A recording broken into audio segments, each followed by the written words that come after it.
আপনার ঘরে হয়তো অনেক দামি ফার্নিচার নাই, আপনার বাড়িতে হয়তো একটা বিল্ডিং নাই, কিন্তু আপনি আল্লাহ চিনে ফেলেছে, আপনার ঈমান আছে, আপনি সবচেয়ে দামি মানুষ পৃথিবীতে, ঠিক কিনা? তো আল্লাহ কোরআনুল কারীমে 18 পারায় প্রথম সূরা সূরা মুমিনুন আল্লাহ বলছেন কাদ আফলাহাল মুমিনুন, মুমিন যারা তারাই সফল কাম। এখানে টাকাওয়ালার কথা বলা হয় নাই, বাড়িওয়ালার কথা বলা হয় নাই, গাড়িওয়ালার কথা বলা হয় নাই, অধিক সন্তান যার তার কথা বলা হয় নাই।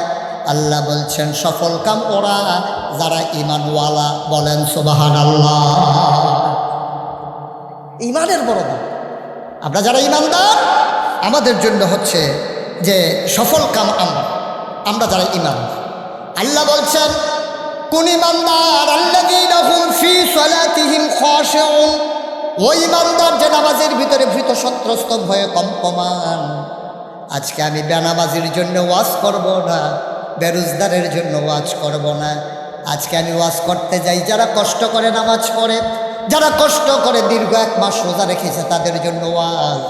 কারণ যার ইমানে নাই, নামাজে নাই, রোজাই নাই, তার জন্য ওয়াজের কোনো দরকার নাই, কারণ সে এমনি বরবাদ হয়ে গেছে, ঠিক কিনা? আমাদের নামাজগুলো যেন বাদ হয়ে না যায়, আমাদের রোজাগুলো যেন বাদ হয়ে না যায়।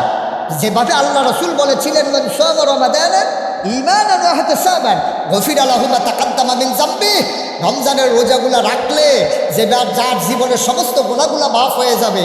আমি রোজা রাখলাম অথচ গুনাহ মাফ হইল না, তাহলে আমার মতো পোড়া কপাল আর নাই, ঠিক কিনা? কম আমি দিনেও খাইতে পারলাম না দোকানের ভিতরে ব্যানার টাঙ্গাইয়া, আবার আমার ফায়দাও পাইলাম না, আমি জান্নাতেও যাইতে পারলাম না। তো একদিক দিয়ে আমি দুনিয়াতে কষ্ট করলাম, কবরে গিয়ে দেখলাম জান্নাত নাই, এই কষ্টের লাভ কি? আমি নামাজ পড়লাম অথচ নামাজটা আল্লাহ পর্যন্ত পৌঁছলো না, তাইলে আমার কি লাভ হবে? এই জন্য আমার ভাই চিন্তা করেছে গভীরভাবে, আমি অনুপ্রাণিত হয়েছি। আমিও মনে মনে সিদ্ধান্ত নিয়েছি আমার গ্রামকে এইভাবে এই প্রকল্পের আওতায় নিয়ে আসব। যেমন করে আমার ভাই সাইফুল্লাহ মসজিদে মসজিদে কোরআনের ওই বক্তব্যগুলো চালু করে দিয়েছে।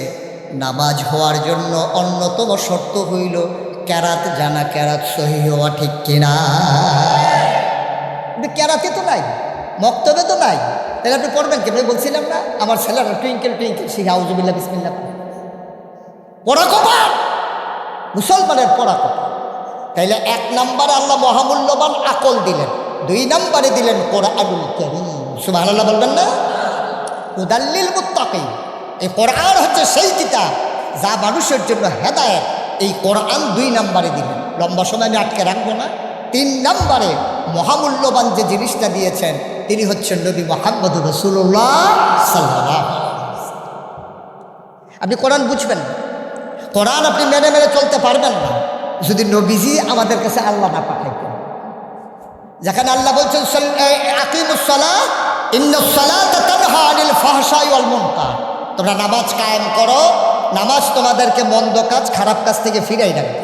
সাহাবায়ে কেরামদের কাছে যখন আয়াত নাজিল হয়েছে, সাহাবায়ে কেরাম দিছে দৌড় গিয়া বলতেছে ইয়া রাসূলুল্লাহ, নামাজ নাকি কি জিনিস আছে, সালাত এটা কি জিনিস, এটা আমরা শুনিয়ে নাই আগে, কেমনে পড়া লাগে আমাদেরকে বলে দেন। নবীজি বলেন সব সোজা হয়ে দাঁড়াও, আহকাম আরকান 13 ফরজ নামাজের ভিতরে এবং বাইরে মিলাইয়া, আপনি না জানলে কেমনে পড়বেন? এই জন্য মুফাসসিরে মুহাদ্দিসিনে কেরাম, মুফতিয়ানে আযাব, ওলামায়ে কেরাম একমত হয়ে গেছে যেই ইবাদতটা করা ফরজ, এই ইবাদতের মাসালা মাসাল জানাও ফরজ। নামাজ পড়া 5 ওয়াক্ত কি নফল না ফরজ? না কথা কেন নফল না ফরজ? আপনি কেমনে পড়বেন এটা জানাও ফরজ। আপনি নাইলে পড়বেন কেমনে? আপনি রোজা রাখা ফরজ, কিন্তু কোন সময় সেহেরি খাওয়া লাগবে, সেহেরির সময় শেষ হওয়ার আগে। ইফতার খাওয়া লাগবে মাগরিবের ওয়াক্ত হওয়ার পরে। এখন আপনি যদি আসরের সময় ইফতার খাইয়ে পেলে আপনি জানেন না, তো রোজা হবে না কথা কেন? রোজা হবে। আপনি সেহেরি খাইছেন, আজান দিয়া ফেলছে, আপনি উঠতে একটু দেরি হয়েছে, আপনি চিন্তা করতেছেন আমি কি না খাইয়ে মরে যাবো নাকি? খাইলো আজান দিলে দিছে আর একটু খাই না, তাহলে কি রোজা হবে? তাহলে আপনি জানাটাও ফরজ, কোন সময় থেকে কোন সময় পর্যন্ত না খেয়ে থাকতে হবে এটা জানাও ফরজ। মুসলমান মন দিয়ে শোনো, আল্লাহ তাবারক ওয়া তাআলা এমনি এমনি ছেড়ে দেন নাই। 3টা মহামূল্যবান জিনিস দিলেন।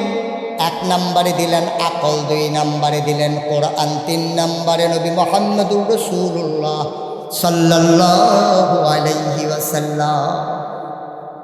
সাহাবায়ে কেরাম যখন বললেন ইয়া রাসূলুল্লাহ ইয়া হাবিবাল্লাহ, আল্লাহ বলেছেন নামাজ